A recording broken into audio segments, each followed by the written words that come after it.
Learning का एक overview दिया, जिसके अंदर कंप्यूटर के अंदर हमने देखा कि एक कैपेबिलिटी आ जाती है पैटर्न को, फेस को रिकॉग्नाइज करने की, पैटर्न रिकॉग्निशन एक जनरल एग्जांपल है मशीन लर्निंग की। और ये पैटर्न रिकॉग्निशन कैसे आती है, ये कुछ एल्गोरिदम्स हैं उनकी वजह से आती है, अभी हम उनको डिस्कस नहीं करते। हाउएवर, तो चलिए मैं आपको एक लैंडस्केप दिखाता हूं, मैं आपको वो प्लेग्राउंड दिखाता हूं जिसके अंदर हमने ये सारी डेटा साइंस की गेम या मशीन लर्निंग आर्टिफिशियल इंटेलिजेंस की गेम खेलनी है।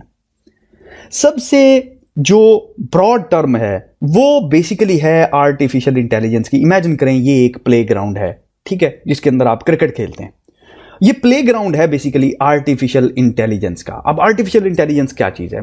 आर्टिफिशियल इंटेलिजेंस जो है वो है कि जिस तरीके से ह्यूमंस के अंदर इंटेलिजेंस होती है, वही इंटेलिजेंस अगर हम लेट से रेप्लिकेट कर दें, लेट से वही इंटेलिजेंस अगर हम कॉपी कर दें मशीन्स के अंदर, तो उसको कहते हैं आर्टिफिशियल इंटेलिजेंस। अब आर्टिफिशियल इंटेलिजेंस बेसिकली दो तरीके की एग्जिस्ट करती है। नॉर्मल आर्टिफिशियल इंटेलिजेंस जो है वो है स्पेसिफिक आर्टिफिशियल इंटेलिजेंस। मिसाल के तौर पे आर्टिफिशियल इंटेलिजेंस की जितनी भी आप एप्लीकेशंस देखने वाले हैं वो स्पेसिफिक टू अ जॉब हैं। मिसाल के तौर पे सेल्फ ड्राइविंग कार है, मिसाल के तौर पे फेशियल रिकॉग्निशन है जो आपके फोन के अंदर है। ये क्या है? ये एक स्पेसिफिक आर्टिफिशियल इंटेलिजेंस की एप्लीकेशन है। अब इमेजिन करें एक सेल्फ ड्राइविंग कार है टेस्ला, जो कि बेहतरीन तरीके से सेल्फ ड्राइव करती है कार को। इसका मतलब यह नहीं है कि अगर वो कंप्यूटर जो कार को अच्छे तरीके से ड्राइव कर सकता है वो आपका खाना भी अच्छे तरीके से पका सकेगा। इसका यह मतलब नहीं है। क्यों? क्योंकि वो एक जॉब स्पेसिफिक है। इसको कहते हैं स्पेसिफिक आर्टिफिशियल इंटेलिजेंस। इसके बरक्स एक दूसरी आर्टिफिशियल इंटेलिजेंस है जो कि ज्यादा मुश्किल है, वो है जनरल आर्टिफिशियल इंटेलिजेंस। मिसाल के तौर पे ह्यूमंस जो हैं वो जनरली इंटेलिजेंट है कि अगर एक ह्यूमन गाड़ी अच्छी चला लेता है तो अगर वो सीखना चाहे तो वो बेसिकली खाना भी अच्छा पका लेगा, कंप्यूटर से तो एटलीस्ट अच्छा पका लेगा। तो ये है मेन प्लेग्राउंड। अब इस आर्टिफिशियल इंटेलिजेंस के अंदर बेसिकली एक और फील्ड एग्जिस्ट करता है जिसको बेसिकली कहते हैं मशीन लर्निंग। मैं इसको एमएल कह रहा हूं, मशीन लर्निंग। अब मशीन लर्निंग क्या करती है कि एल्गोरिदम को यूज करके, जैसा कि आपने देखा कि पिछले लेक्चर में, वो क्या करती है, पैटर्न को रिकॉग्नाइज करती है, और ये सिंगल एप्लीकेशन है। अब इस मशीन लर्निंग के अंदर एक और फील्ड एग्जिस्ट करता है जिसको कहते हैं डीप लर्निंग। मैं इसको कह रहा हूं डीएस। अब याद रहे ये जो डीप लर्निंग है बेसिकली यूं समझिए ये ऐसा ही है कि हम मशीन लर्निंग को मजीद स्पेसिफिक कर रहे हैं कि हम मशीन लर्निंग अचीव करते हैं यूजिंग डीप लर्निंग। और जो डीप मशीन लर्निंग है वो बेसिकली जो भी काम हो कर रही है ना मशीन यूजिंग मशीन लर्निंग। और मशीन लर्निंग याद रहे कि मशीन लर्निंग में आप उसको टास्क नहीं बता रहे। मैं इनकी मजीद स्पेसिफिकेशन में नहीं जा रहा हूं क्योंकि इनके डेडिकेटेड सेक्शन है, हम इनको डिटेल के साथ डिस्कस करेंगे, लेकिन फिलहाल मैं आपको generic holistic bird eye view दे रहा हूं।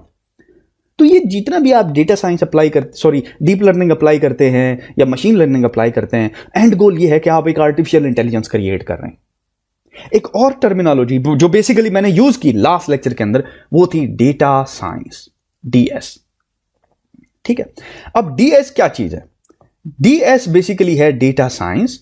और डेटा साइंस जो है याद रहे कि जितना भी आपने काम करना है मशीन लर्निंग या आर्टिफिशियल इंटेलिजेंस या डीप लर्निंग के अंदर, वो बेस्ड होगा डेटा साइंस के ऊपर। तो इसका मतलब यह है कि एक डेटा साइंटिस्ट को आर्टिफिशियल इंटेलिजेंस के बारे में आइडिया होना चाहिए और एक आर्टिफिशियल इंटेलिजेंस के लेट से इंजीनियर को या के एक्सपर्ट को डेटा साइंस के बारे में आइडिया होना चाहिए। तो बेसिकली ये जो डेटा साइंस है इसका मतलब ये है कि ये जो डीप लर्निंग है ये पार्ट है डेटा साइंस का। डीप लर्निंग को मैंने डीएस लिखा हुआ बाय द वे, तो ये डीप लर्निंग डीएल कर देता हूं मैं। और इसी तरह जो मशीन लर्निंग है वो भी बेसिकली पार्ट है डेटा साइंस का, क्योंकि जिसको डेटा साइंस आती है उसको मशीन लर्निंग डीप लर्निंग आनी चाहिए, और जिसको आर्टिफिशियल इंटेलिजेंस आती है उसको डेटा साइंस का आइडिया होना चाहिए। अब ये जो डेटा साइंस और आर्टिफिशियल इंटेलिजेंस की मैंने बात की, इनको अप्रोच करने के दो तरीके हैं।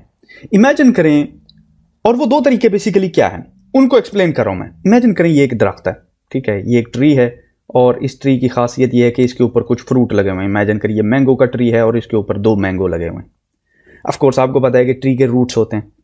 अब आप बेसिकली दो तरीके से अप्रोच कर सकते हैं। या तो आप ये देखें कि यार ये मैंगो कैसे लगा हुआ है, ठीक है, तो आपको क्या करना पड़ेगा, इस दरख्त के रूट्स के अंदर जाना पड़ेगा, देखना पड़ेगा कि रूट्स के अंदर वो कौन सी ऐसी खासियत है जो कि बेसिकली इस तरह का ट्री बनाती है, या यूं समझ लीजिए इसके सीड के अंदर वो बेसिक इसके गट के अंदर क्या पड़ा हुआ है।